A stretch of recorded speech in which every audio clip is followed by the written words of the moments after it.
Nginibingelela nonke ababukeli be-Black Life TV kuphi nakuphi la kufika khona lo mbukiso. Lolu hlelo silubiza ngokuthi izigameko zempilo. Igama lami nginguStufuza Dlangamandla Zulu, umgwenyenkomo Msofokazi Mvuleni, intokazi yaZalwa Mkhize. Namhlanje ngivakashela usisi wami uzongichazela kabanzi ukuthi yini le eyamkhathaza enhlizweni noma emoyeni aze akhethe ukufika la ekhaya. Sawubona. Njani?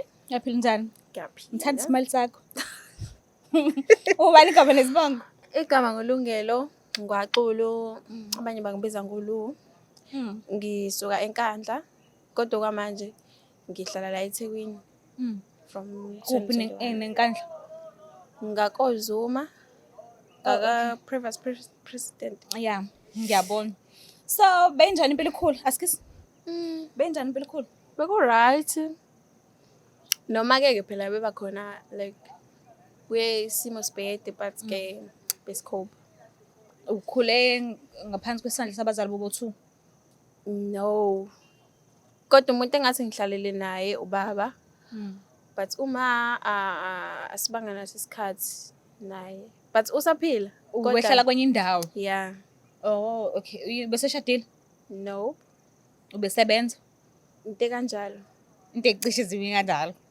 Okay, so yabo amantombazane akhuliswe obaba isikhathi esiningi anenkani, isikhathi esiningi abhosi, isikhathi esiningi nje akhombana because anomqondo wokujida ngoba phela vele asuke ekhuliswe abantu besilisa. So wena unjani mekuza ngalapha? Opposite konke lokho kushoyo. Serious?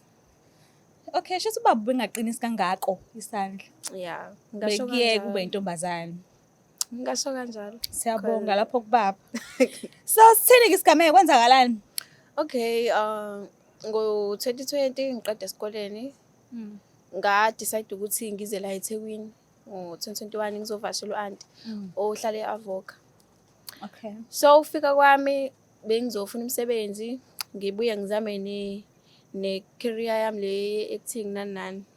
So kuthi ngelinye ilanga ngimile nje emgaqweni ngilinde itaxi e-town. Ngihamba ngedwa. Okay. Qhamuke elinye ithezi nje libhaliwe i-driving license. Oh okay. Nginganaki.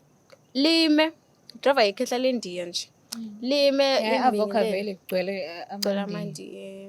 Lime lingibingelele, how are you? Where you stay? Yabo libuza ukuthi awufuna umsebenzi. Ngithi mina yes, I need a job. Lithi uzongilokhuzela, uzonginikela abantu ama-pamphlets ami, ubatshela ukuthi bezokwenza i-driving license kumina. Ngithi mina hayi okay. Then uzobusuyangitshela-ke wena ukuthi ufuna malini ngosuku. Ngithi hayi imali esheshayo. Umlisa lo athi wena uzoshuka uzoqalela wena. Mina ngizoyishola ukuthi imalini. Oh okay. Ngithi hayi bona la ku-right-ke plus imali esheshayo ngosuku. Hayi ethi angigibele emotweni yakhe ngigibele. Siyaqala khona namhlanje ukusebenza. Hawu. Kokusekuseni manje wena vele le ndlela oya kuyona shuthi usuvele wakhetha ukuyekela. Ngikhetha ukuyeka. Nakhona bengivele ngiyoyintantele e-town yabo ngiyoyingenela ey'tolo like ngifuna umsebenzi into kanjalo. Ngathi hayi angihambe naleli ndini. Usujwayeze ubani iTheku njengoba usuhamba wedwa nje? Ngimthembile phela umkhulu futhi nemoto yakhe ibhaliwe i-driver's license. Ngiyasho ukuthi hawu ngeke ngenzele ukuthi umuntu kanjena for sure abantu bayamazi. Mhlambe ngathi umkhulu mhlambe okobani nje eminyaka? Mhlambe 50 something. Oh okay. 50 something yeah. Yeah. Hayi sihambe-ke sidrive kancane. Shuthi mase lihambe liyangixoxisa lithi kumele ngize nesitifiketi sami ukuze ngizokwenza ikhophi yalo abe nayo. Ngithi hayi okay. Hayi silibele si-approach abantu-ke ngibanika ama-pamphlets abanye bengafuni. Next day phinde futhi kube leyo nto leyo. Ngabuya nesitifiketi sami ngamnikeza. Hayi ahambe naso-ke. Ngelanga elinye ngicela kwasuku day 3. Hawu. Ikhehla silangishintshela manje lingibuza izinto nje ezi-snacks nje ungibuza ukuthi nginayo ni-boyfriend ulibele nje uyangincoma uthi like amabele amahle. Hawu. Hayi nginganaki ngithi hayi mhlawumbe nje uyayishola yabo. Sekusuku lesingakulolo?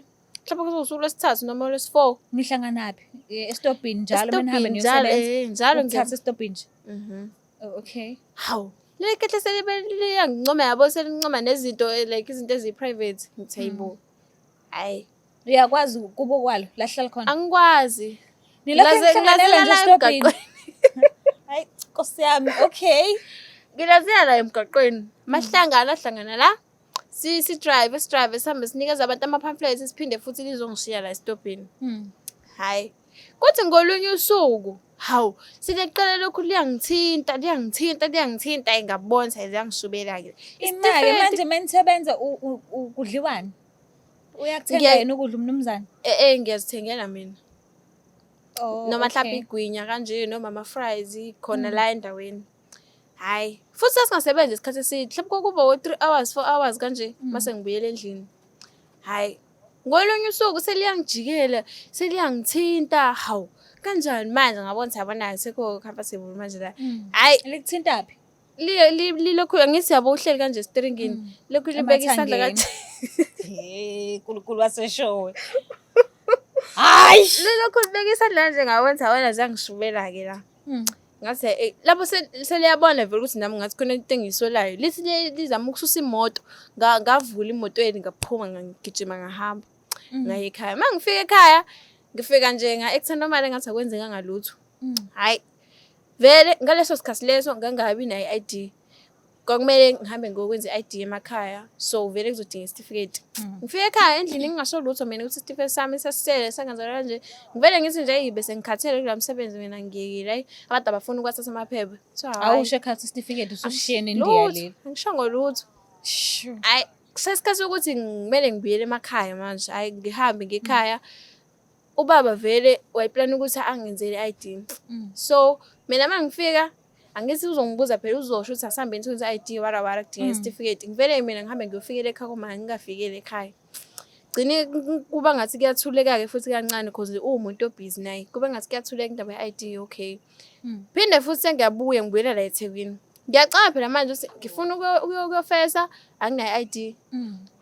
Zonke iy'ndawo kuthiwa at least letha noma isitifiketi anginaso isitifiketi.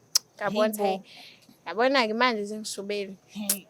Ngavele ngabona sekuyangiphoqa phela ukuthi ngibatshele. Ngabatshela-ke ekhaya ukuthi kwenzakala kanjena isitifiketi sami sahamba nendiya.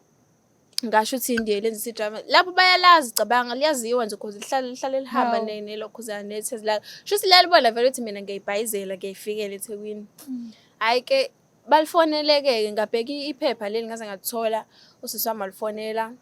Wenze ngazi ukuthi ufuna ukwenza i-driving license wanika i-location ukuthi alize. Okay. Lafika-ke lapho alisangibona ngisho ngibona because ngafika sengithe ukukhulakhula. Alisangibona inhlobo siliyaphika nokuphika.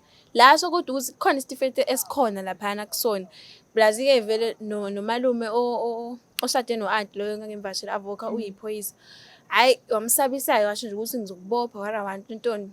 Lahamba-ke la usilanda-ke labuya naso-ke. At least wayengakasilahli. Hey bo.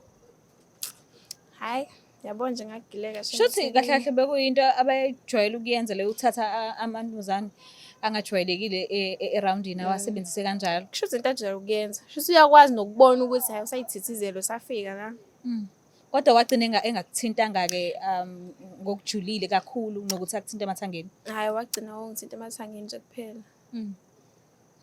So ungathini kuyela umuntu ekhaya mhlawumbe kungasekwenzeka aqondane nesimo okade uqondane naso? Into engingayisho nje ukuthi koza kwethu mhlawumbe abasaphuma esikoleni angazi ungenza kanjani ukuze ubone ukuthi leyo nto leyo iyi-scam noma iyiqiniso angazi because imisebenzi ekugcineni siyawudinga. Uzothi uthi usuyayeka mhlawumbe ubizwe ku-interview uthi uyayeka kanti into e-right uthi uyaya futhi kade mhlawumbe uyonziwa something yabo Mhlawumbe futhi uyobulawa nje. Mhlawumbe uyobulawa. Into engayisho nje ukuthi bengaqaphela mhlawumbe uma ufika eThekwini ungajwayele ukuhamba wedwa ey'ndaweni mhlawumbe nomuntu ongakuphelezela noma usho ekhaya uma uhamba because mina angibatshelanga nje ngathi nje ngithola umsebenzi ngangabachazela izinto ey'ningi.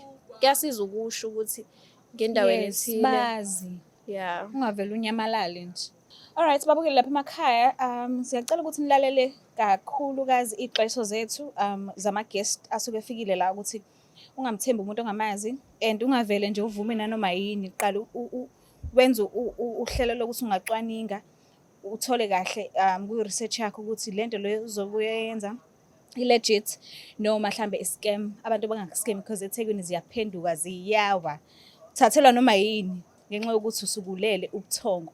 Nawe usungahlosile-ke kodwa siyacela ukuthi niqaphele qaphelani kakhulu. Cela ukuthi ungakhohlwa ukuthi subscribe, ulike, ushare, ngiyanithanda kakhulu. Bye.